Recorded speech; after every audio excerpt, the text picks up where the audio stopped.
Jam 3 sore di Swiss. Amanda dan asistennya keluar dari bandara bersama-sama.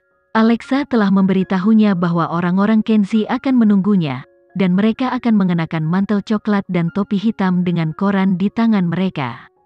Di dada mereka ada lencana dengan nama Italia Mandala tertulis di atasnya. Jadi, begitu Amanda keluar dari bandara, dia langsung melihat orang-orang Kenzie. Mengetahui bahwa dia sekarang mendapat bantuan, dia melepaskan rasa gugupnya dan menjadi santai.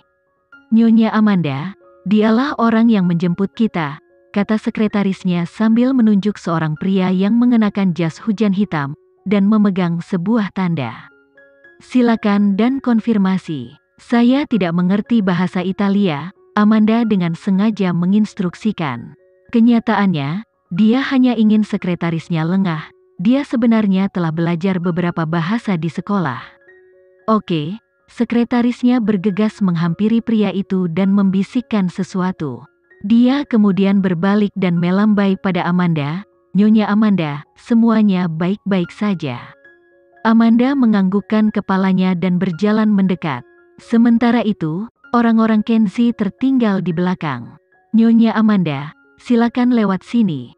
Di luar bandara, sekretaris Amanda membukakan pintu mobil untuk dinaiki Amanda. Amanda memandang pria itu, kemudian memandang sekretarisnya sebelum dia dengan senang hati naik ke mobil, dan duduk seolah tidak ada yang salah. "Nyonya Amanda, peternakan yang kita tuju akan memakan waktu 2 jam dengan mobil.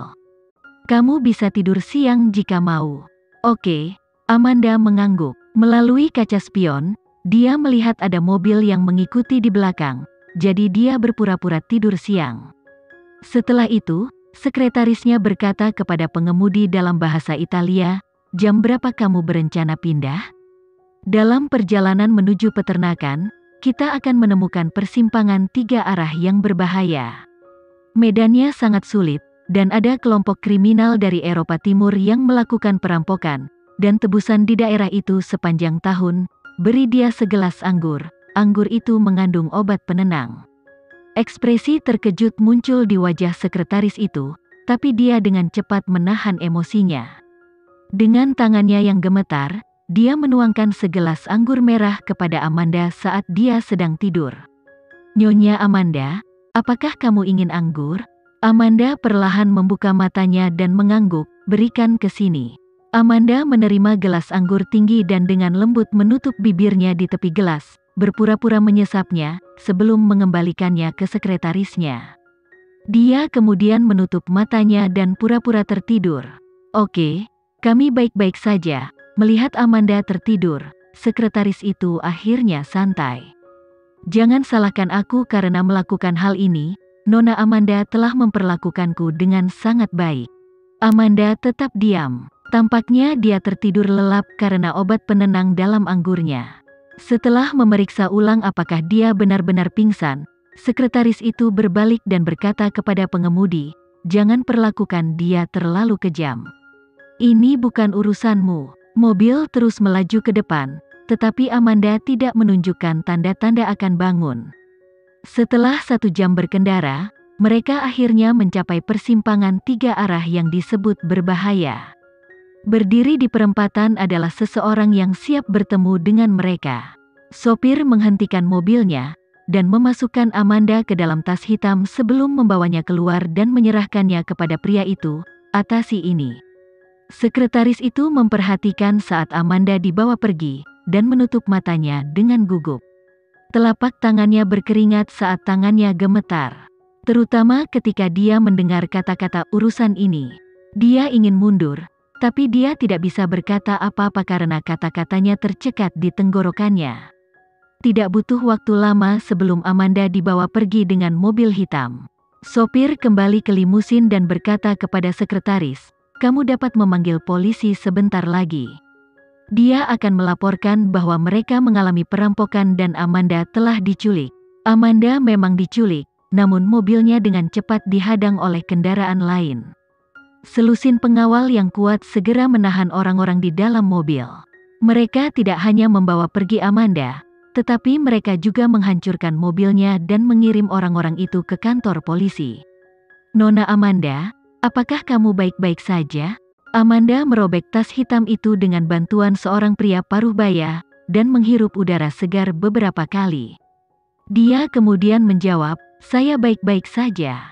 "Itu cukup menakutkan, kamu cukup berani untuk ikut bermain." Pria itu memberinya segelas air hangat. "Saya percaya pada menantu laki-laki saya."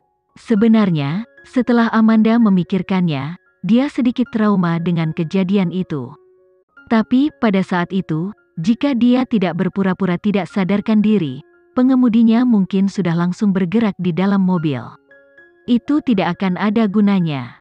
"Jangan khawatir, rencana Tuan Kenzie sempurna. Kami akan membawamu ke suatu tempat untuk beristirahat." "Oke." Amanda mengangguk. Dia tidak percaya kalau sekretarisnya ternyata kejam hingga melakukan apa yang telah dia lakukan. Benar-benar pengkhianat. Dan bagaimana dengan Arsi? Setelah menetap dengan aman, hal pertama yang dilakukan Amanda adalah menelepon Alexa sebelum menelepon kakeknya dan menjelaskan seluruh situasinya secara rinci. Begitu kakek Arifin mendengar apa yang terjadi, dia dengan marah membalik meja di depannya, hewan yang tidak berperi kemanusiaan. "Dia pantas mati." "Kakek, ada apa?" Andre bergegas masuk ke kamar setelah mendengar suara keras.